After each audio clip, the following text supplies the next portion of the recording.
KM Shaji Sahib ദാ കാറിൽ കയറാൻ നിൽക്കണ്. എന്നാ അത് ലീഗിന്റെ സമ്മേളനം ആവുന്നല്ലേ നിങ്ങൾ കരുതിയത്? അല്ലട്ടോ, പെണ്ണുങ്ങളും ആണുങ്ങളും ചായ കൊയിച്ച് ഒരു ഭാഗത്ത് ഇതാ തടിച്ചു കൂടുന്നു. അതിന്റെ ഇടയ്ക്ക് അതാ കുഞ്ഞാലിക്കുട്ടി സാഹിബ് വന്നിറങ്ങണ്. തൊട്ടിലാന്ന് പറഞ്ഞ മാതിരി മുനവറലി ശിഹാബ് തങ്ങളും എത്തി. തൊട്ട് വേക്കില് എത്തി. വന്നിരുന്ന പാടെ കുഞ്ഞാലിക്കുട്ടി സാഹിബ് ഇതിട്ടാണ് നോക്കാൻ തുടങ്ങി. UDF അടുത്ത കൊല്ലം ഭരണം കിട്ടുമെന്നാണോ നോക്കുന്നത് എന്നറിയില്ല. എന്തായാലും നല്ല ചെറിയ ഇരിച്ചുണ്ട്. അത് കണ്ട് മുനവറൽ തങ്ങൾ നോക്കി. ഇളമരത്തിന്റെ സ്വന്തം നോക്കുന്നുണ്ട്. അമീദ് അലി ശിഹാബ് തങ്ങൾ നോക്കുന്നുണ്ട്. ഇവരൊക്കെ നോക്കുന്നത് എന്താന്ന് നോക്കി ഞാനും ഇവിടെ ഉണ്ട്. ജബ്ബാറാജി വരുന്നവർക്കൊക്കെ കൈയൊടുക്കുന്നുണ്ട്. തിക്കിന്റെ ഇടയിലും തിരക്കിന്റെ ഇടയിലും മൂപ്പര് അങ്ങോട്ടും ഇങ്ങോട്ടും പാഞ്ഞെത്തുണ്ട്.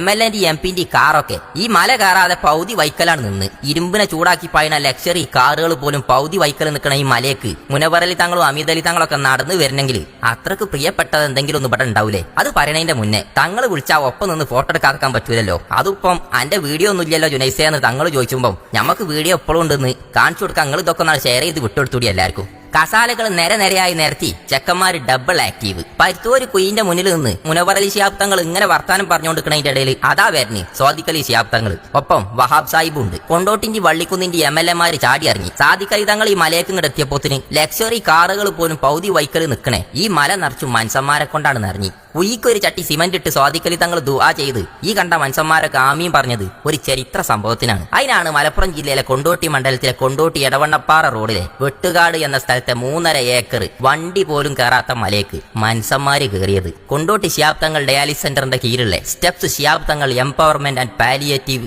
സോണിന്റെ തറക്കല്ലിടൽ ചടങ്ങിനാണ്. അബ്ബാസ് അലി തങ്ങളുണ്ട്, റഷീദ് അലി തങ്ങളുണ്ട്, കാരാടൻ സുലൈമാൻ കണ്ട്, ഹുസൈൻ മടവൂരുണ്ട്, ഹുസൈൻ സക്കാഫി ചുള്ളിക്കോടുണ്ട്. ഇങ്ങനെ പേരെടുത്ത് പറഞ്ഞതും പറയാത്തതുമായ തൊപ്പി വെച്ചതും തൊപ്പി വെക്കാത്തതുമായ സകല ജാതി മനുഷ്യന്മാർ ഇവിടെ ഉണ്ട്. ജാതി മത ഭേദമന്യ രാഷ്ട്രീയ സാമൂഹിക സാംസ്കാരിക മേഖലയിലെ എല്ലാവരും ഈ ഒരു ദിവസം ഒത്തൊരുമിച്ച് ഇവിടെ എത്തണമെങ്കിൽ അതിനൊരു കാരണമുണ്ട്. ഓട്ടിസം ബാധിച്ച എത്ര കുട്ടികള് നമ്മൾ ഈ നാട്ടില് ഈ പരിപാടി കണ്ടുകൊണ്ടിരിക്കണ പല കൂട്ടത്തില് അങ്ങനത്തെ എത്ര രക്ഷിതാക്കള്. ഞാൻ മരിച്ചു കഴിഞ്ഞാല് എന്റെ കുട്ടിനെ ഇനി ആര് നോക്കുന്നു ചിന്തിച്ചണേ എത്ര രക്ഷിതാക്കള്.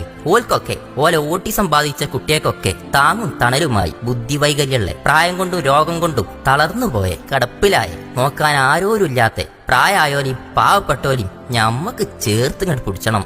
ജീവനോടൊക്കെ പടച്ചോൻ കയ്യിക്ക് വെച്ച് തന്ന കുട്ടിനെ കൊല്ലാൻ പറ്റുമോ? ഇല്ലല്ലോ. കയ്യും വിധത്തിൽ ഓൽക്ക് പരിചരണവും പരിശീലനം കൊടുത്ത് ഓലെ ജീവിപ്പിച്ചണം. അതിനാണ് ഞാൻ നേരത്തെ പറഞ്ഞ കാറ് പോലും കയറാത്ത താറ് മാത്രം കയറിപ്പോന ഈ കുന്നുമോൾക്ക് ഇത്രയും നേതാക്കന്മാരും പണ്ഡിതന്മാരും നടന്നു കയറി ഇവിടെ ഒത്തൊരുമിച്ചത്. എന്നൊന്നും കൊണ്ടോട്ടി ശിഹാബ് തങ്ങൾ ഡയാലിസിസ് സെന്ററിനെ നെഞ്ചോട് ചേർത്ത പോലെ steps happiness village Shihab Thangal empowerment and palliative സോണിനെ അകമഴിഞ്ഞ് സഹായിക്കുക. പാർട്ടി നോക്കിയോ മതം നോക്കിയോ ജാതി നോക്കിയോ നിൽക്കണ്ടട്ടോ. ഇത്തരം മക്കളെ പേരന്റെ ഉള്ളില് അടിച്ചിടല്ലിട്ടോ. തുറന്നു വിടി, ഓലും ജീവിച്ചട്ടെ ഓലതായ ലോകത്ത്. സാക്ഷാൽ ലയണൽ മെസ്സിന്റെ കയ്യും പിടിച്ച് ലോകകപ്പിനിറങ്ങിയ ഹാസിം വെളിമണ്ണനെ പോലെ നമ്മളെ